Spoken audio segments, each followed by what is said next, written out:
sudah meninggal dunia mengeluarkan SKMD-nya begitu kan. Karena apa tadi? Mungkin takut ya didemo mungkin oleh masyarakat itu karena nanti suatu saat ketika ada bantuan lagi mereka tidak menerima bantuan begitu kan. Nah, soal-soal itu yang barangkali kita coba koordinasikan dengan Dinas DPM agar memang Dinas DPM ini mencoba untuk melakukan mengajak ya, mengkoordinasikan hal ini misalnya kepada nagari-nagari dan menyamakan perlakuan-perlakuan melalui misalnya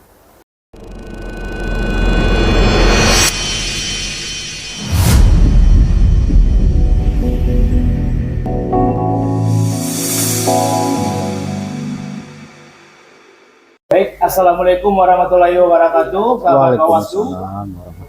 Kembali lagi di Obsesi Lu, obrolan seputar demokrasi dan pemilu, podcastnya Bawaslu Kabupaten Pasaman sebagai media edukasi dan literasi terkait dengan demokrasi dan kepemiluan di Kabupaten Pasaman. Kembali lagi bersama saya Dani, dan tentunya pada kesempatan kali ini kita telah bersama narasumber yang sangat istimewa, yaitu Bapak Taufik SSI selaku Ketua KPU Kabupaten Pasaman. Selamat sore Pak. Selamat sore Pak Dani. Sehat Pak? Alhamdulillah sehat sekali. Seperti yang kita ketahui Bapak sahabat Bawaslu, Bapak Taufik SSI selaku Ketua KPU Kabupaten Pasaman merupakan dua kali periode ya Pak ya? Iya. Periode yang kedua ya Pak ya? Periode kedua. Ya, kalau terkait dengan podcast kita kali ini akan berbicara tentang bagaimana persiapan KPU Kabupaten Pasaman khususnya dalam rangka penyelenggaraan pemilu tahun 2009 Pak. Iya. Oke Pak, kalau untuk itu boleh langsung tanya jawab langsung ya Pak? Boleh? Baik Pak, kalau untuk pertanyaan pertama, apakah apa saja kegiatan seperti yang kita ketahui ya Pak terkait dengan penyelenggaraan pemilu khususnya di Kabupaten Pasaman telah usai dilaksanakan, telah berjalan dengan sukses dengan dilantiknya kepala daerah terpilih pada tempatnya pada tanggal 31 Mei 2025 ya Pak ya. Ya. Nah tentunya sahabat Bawaslu ingin mengetahui juga nih Pak, bagaimana sebuah atau persiapan yang dilakukan oleh KPU Kabupaten Pasaman untuk penyelenggaraan pemilu tahun 2029. Nah ini untuk pertamanya apa saja kegiatan-kegiatan yang dilakukan oleh KPU Kabupaten Pasaman pada saat ini Pak. Oke. Baik, bismillahirrahmanirrahim. Assalamualaikum warahmatullahi wabarakatuh. Sahabat Bawaslu, bahwa seperti yang disampaikan oleh host tadi, kira-kira kegiatan apa saja yang dilakukan oleh KPU Kabupaten Pasaman dalam rangka tentu menghadapi pemilu 2009 ya. Jadi memang kalau kita mengacu, kalau di KPU itu kan menamakan kegiatan di non tahapan, karena seperti yang disampaikan tadi bahwa pilkada di tahun 2024, kemudian juga pemilu yang dilaksanakan sebelumnya di tahun 2024 juga sudah selesai. Kemudian juga bupati dan wakil bupati juga sudah dilantik dan alhamdulillah sampai hari ini mereka sudah bekerja dengan baik, melaksanakan apa yang menjadi program dan visi misi maupun program kerja mereka. Nah, kemudian tentu terkait dengan kegiatan-kegiatan KPU untuk persiapan pada pemilu 2029 ini, pertama tentu secara nasional ataupun KPU menyebutnya itu adalah program nasional ya. Program nasional itu contohnya adalah sosialisasi kemudian juga pendidikan pemilih, itu satu. Nah kemudian yang kedua tentu KPU mempersiapkan soal data pemilih.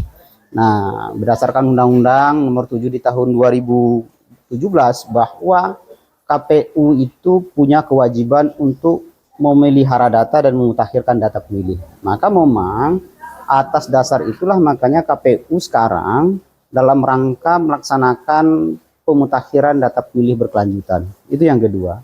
Yang ketiga tentu KPU berdasarkan undang-undang juga, kemudian juga PKPU nomor 4 di tahun 2020 bahwa tugasnya itu salah satunya adalah menerima pendaftaran, kemudian memverifikasi partai politik. Maka kemudian ada yang dinamakan kegiatan pemutakhiran data partai politik. Itu yang ketiga.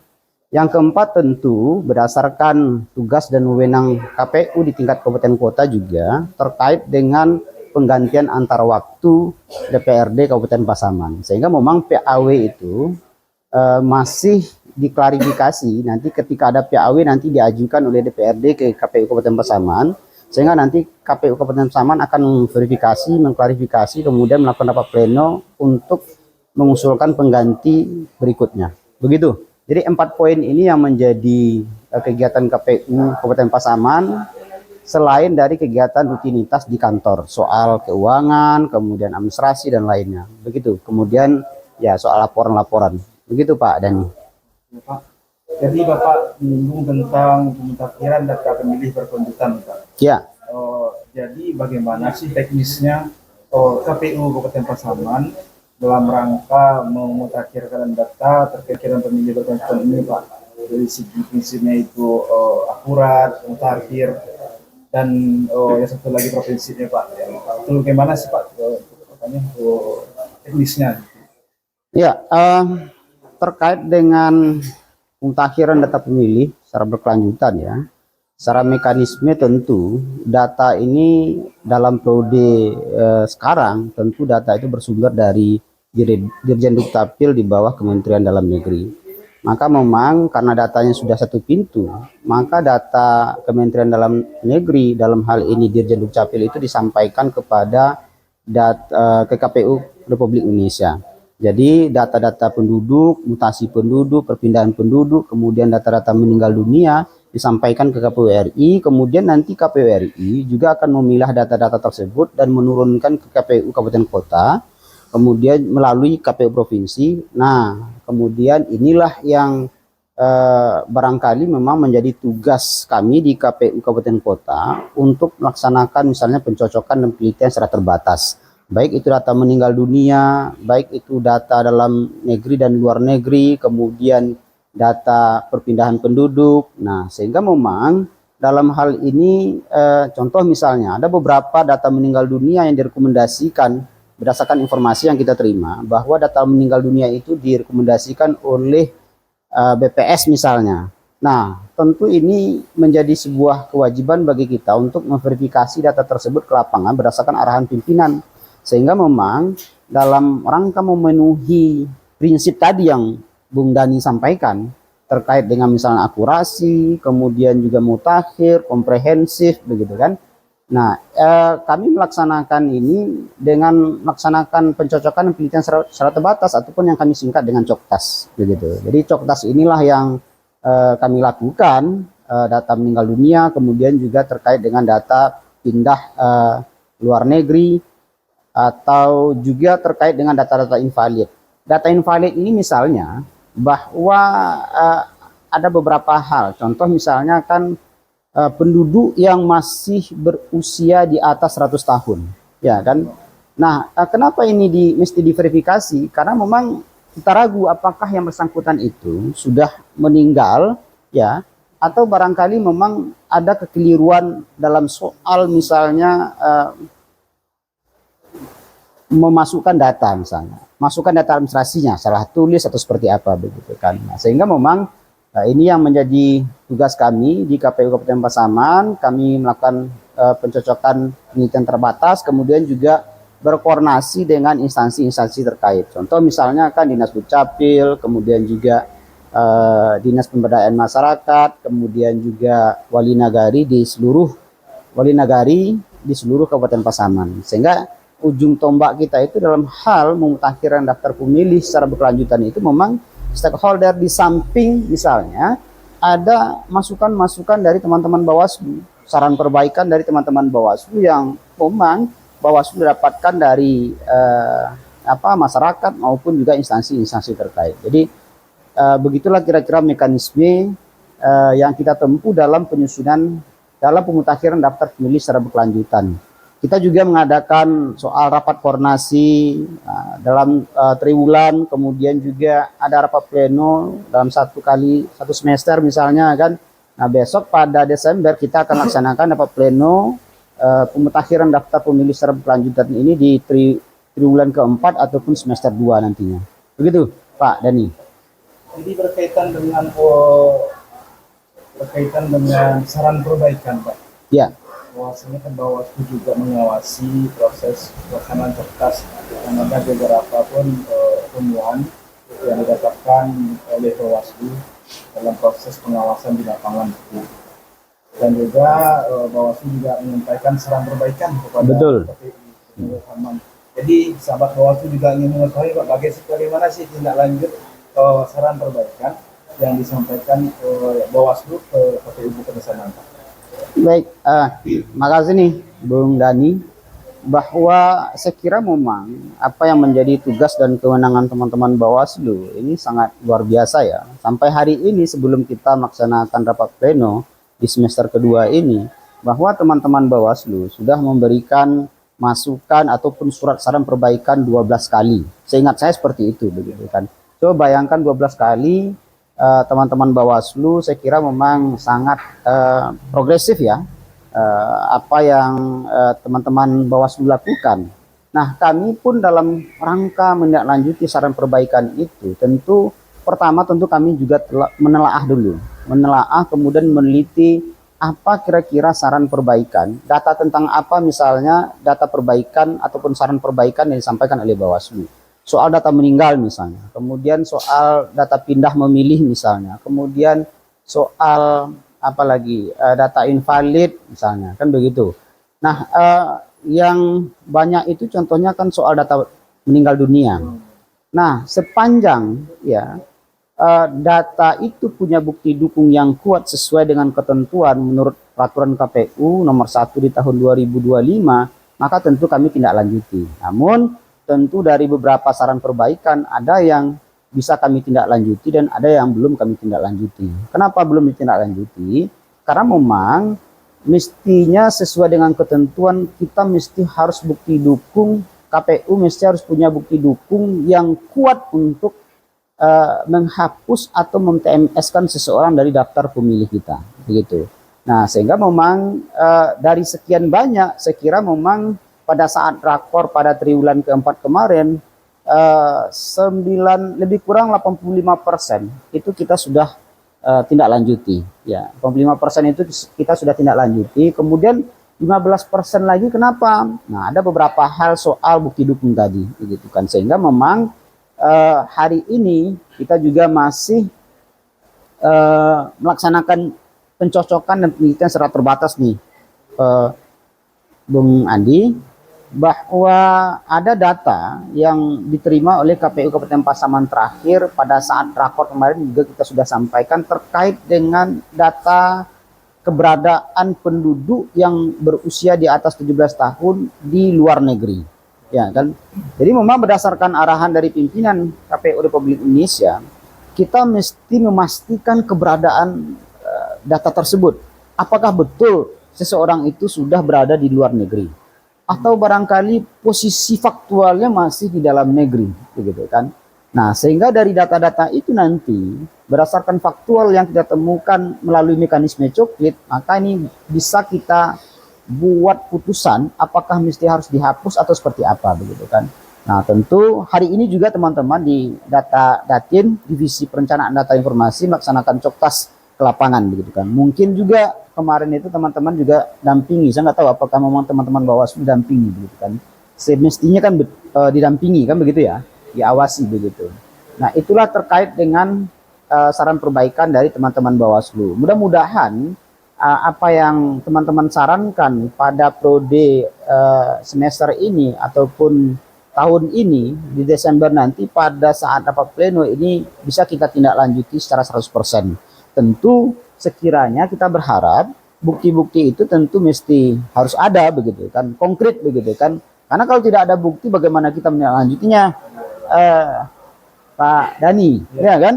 Karena ketentuan peraturan mengatakan mesti harus ada bukti otentik, begitu. Nah, jadi itu yang menjadi tantangan kita terkait dengan data-data meninggal. Umumnya yang belum kita tindak lanjuti itu ya persoalan penduduk yang meninggal dunia, begitu kan. SKMD-nya, surat keterangan meninggal dunianya belum ada, belum diurus oleh masyarakat, kantor wali nagari, kemudian wali nagari juga belum menyampaikan datanya berdasarkan SKMD itu, surat keterangan meninggal dunia itu ke Dukcapil, sehingga Dukcapil belum mengeluarkan akta kematiannya. Nah, ini yang belum kita tindak lanjuti begitu kan. Mudah-mudahan dengan menyentuh teman-teman wali nagari sebagai pimpinan di pemerintahan desa yang terendah begitu kan.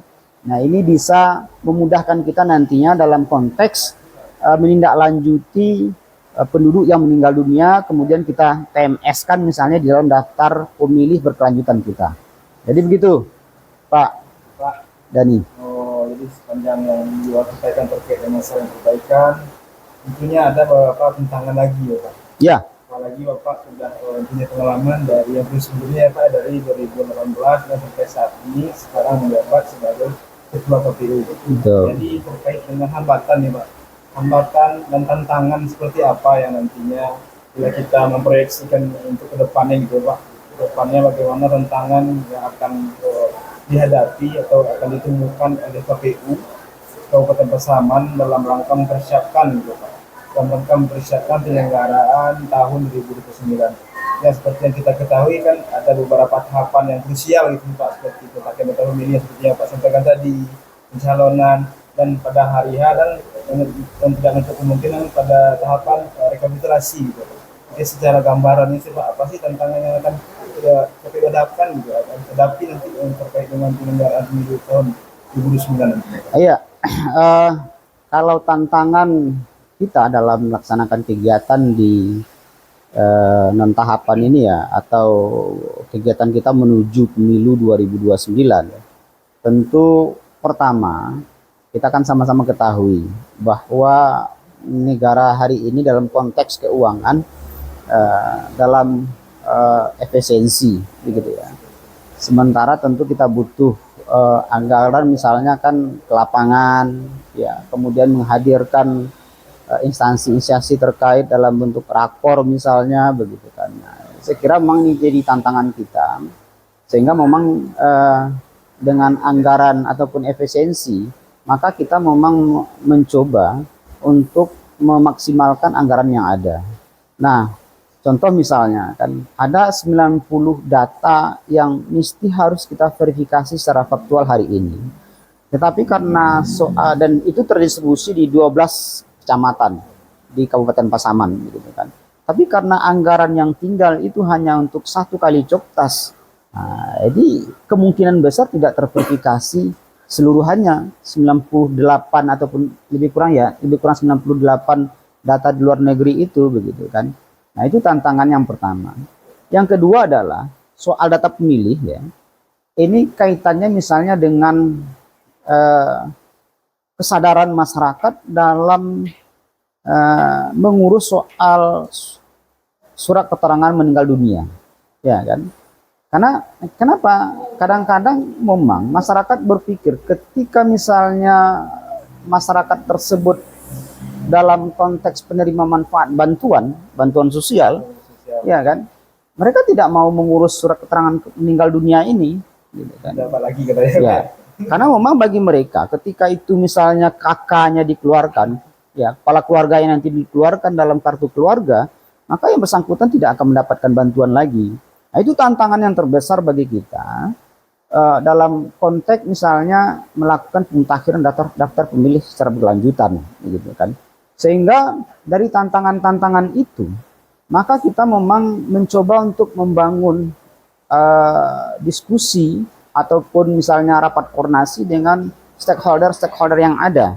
Contoh misalnya kan di dalam triwulan itu kan kita mengadakan rakor. Kita mengundang Dinas Dukcapil misalnya. Terkait dengan apa? Terkait dengan minta bantu soal perpindahan penduduk, soal validasi data yang meninggal dunia, kemudian soal misalnya data alih status, ya kan, TNI dan Polri misalnya kan. Nah, kita minta bantuan dari teman-teman Dukcapil. Kemudian juga untuk menjangkau wali nagari soal data yang meninggal dunia tadi, kita coba berkoordinasi dengan Dinas Pemberdayaan Masyarakat. Kenapa demikian? Karena kita tahu bahwa wali nagari ini leading sektor atau merupakan Dinas Pemberdayaan Masyarakat itu merupakan membawahi nagari-nagari dalam konteks koordinasi begitu kan. Nah, sehingga memang kita lakukan koordinasi dengan DPM, kemudian kita sampaikan tantangan kita, kemudian hambatan kita dalam soal pemutakhiran daftar pemilih berkelanjutan, kemudian kita sampaikan misalnya perlakuan-perlakuan yang berbeda-beda di masing-masing di berbagai negari, misalnya kan soal bagaimana merespon atau mengeluarkan SKMD. Ada yang misalnya ketika misalnya masyarakatnya meninggal, nagarinya cepat merespon untuk mengeluarkan SKMD-nya tanpa kadang-kadang dilaporkan oleh ahli bait ataupun ahli waris dari yang meninggal dunia tadi. Tetapi di beberapa nagari ada yang menunggu sifatnya begitu kan, dan ada yang masih takut untuk mengeluarkan masyarakat tersebut ketika sudah meninggal dunia mengeluarkan SKMD-nya begitu kan. Karena apa tadi? Mungkin takut ya didemo mungkin oleh masyarakat itu, karena nanti suatu saat ketika ada bantuan lagi mereka tidak menerima bantuan begitu kan. Nah, soal-soal itu yang barangkali kita coba koordinasikan dengan Dinas DPM agar memang Dinas DPM ini mencoba untuk melakukan mengajak ya, mengkoordinasikan hal ini misalnya kepada nagari-nagari dan menyamakan perlakuan-perlakuan melalui misalnya peraturan atau mungkin berupa surat edaran atau seperti apa begitu kan. Nah, jadi itu yang menjadi tantangan kita, itu yang langkah-langkah yang kita lakukan. Misalnya selain dari koordinasi dengan Capil, DPM, kita juga koordinasi dengan TNI, kemudian Polri. Nah, tentu juga wajib berkoordinasi dengan Bawaslu Kabupaten Pasaman, ya kan? Nah, itu kira-kira yang coba kita lakukan nih, Pak Dani. Oke, Pak. Terima kasih, Pak, jawabannya. Jadi terkait dengan yang terakhir nih Pak. Ya. Yang terakhir tentang harapan nih Pak. Ya. Harapan Bapak selaku Ketua KPU Kabupaten Pasaman melihat dinamika dan proses. Tapi sebelum masuk ke harapan nih Pak, ada pertanyaan sebelumnya nih Pak. Ini terkait dengan putusan MK nih Pak. Iya. Putusan MK nomor 135 ya. Yang pada pokoknya itu terkait dengan pembagian pemilu, yaitu pemilu nasional dengan pemilu lokal gitu Pak. Ya. Jadi mengenai regulasinya gitu Pak, apakah ada yang mengatur, adakah revisi undang-undang pemilu terbaru Pak yang mengatur tentang pelaksanaan pemilu untuk tahun 2029 gitu Pak. Baik, makasih Pak Dadi. Jadi memang terkait dengan putusan MK nomor 135 yang memisahkan pemilu nasional kemudian juga pemilu daerah ya ataupun lokal misalnya kan, tentu kami di KPU Kabupaten Kota tentu sifatnya ini menunggu ya kan, karena memang secara hierarki tentu kami tentu di bawah pimpinan KPU Republik Indonesia dan tidak punya kewenangan sebenarnya menyikapi soal putusan MK nomor 135. Nah, karena memang lebih kepada misalnya kita ini kan kalau secara kewenangan sifatnya eksekutor ya kan, apa yang dikeluarkan oleh pimpinan di KPU Republik Indonesia soal misalnya peraturan KPU atau misalnya juknis gitu kan, kami hanya melaksanakan itu begitu kan.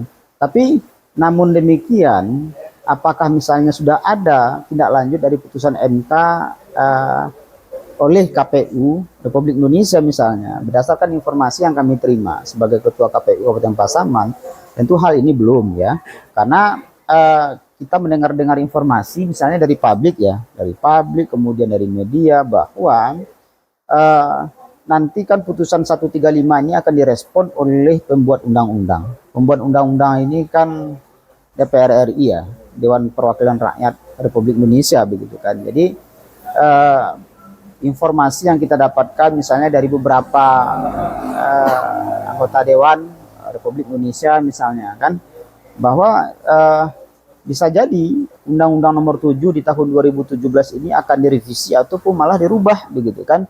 Nah, sekarang kan dalam masa pembahasan di DPR RI begitu kan. Nah, apakah memang pembuat undang-undang akan menindaklanjuti putusan MK 135 atau malah barangkali tidak begitu kan. Nah, tentu ini kita kan juga tidak tahu begitu kan.